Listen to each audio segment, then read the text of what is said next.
Hi everyone, welcome back to the channel. I'm Sebastien Boyer, the Approved Guy. We're going through our series, Conversations with the SBA Queen.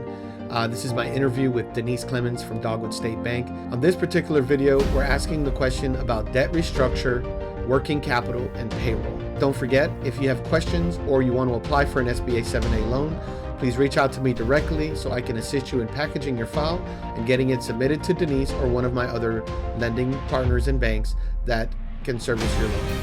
I look forward to working with you.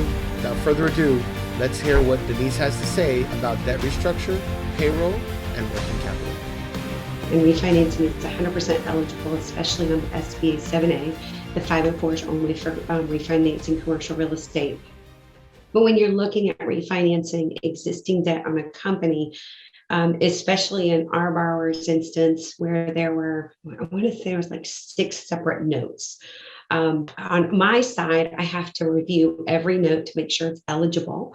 We have to prove that we're saving all aggregately together a minimum of 10% savings to cash flow, which typically can be handled. And then the other option without the 10% savings would be if the notes are on unfavorable terms. Unfavorable terms means that they might be ballooning or have a call with them, which is against what they feel the SBA feels is standard or advantageous to a borrower. So in the instance that we worked on, we had multiple notes that had to be paid off, and we provided the borrower with, I want to say, about $350,000 in working capital that was used towards her payroll. And then on top of that, we added a line of credit. And the problem with when a borrower takes a lot of different loans is obviously in the closing department, we find there's all kinds of liens that were never had satisfied recordings.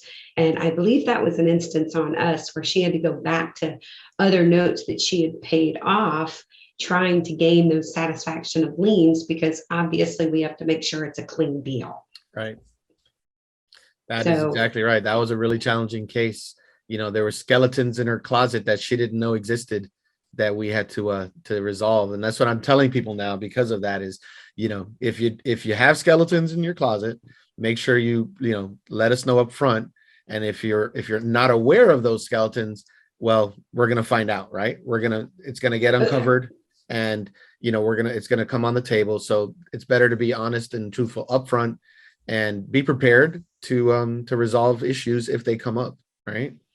Absolutely. And on that one, it was imperative that she got her attorney involved ahead of time to start revealing what those skeletons were by pulling a liens on the company to identify. And it happens in our own personal residence. You know, we go to refinance and they're like, oh, there's a home equity line of credit. And you're like, I paid that off 5 years ago. Well, you did, but unfortunately you didn't get the lien release and record it. And it's the same instance on a business as it is on a home. Right. So it's a very constant struggle within refinancing. Although they're very good loans, they're very advantageous. I believe we saved her like $23,000 a month.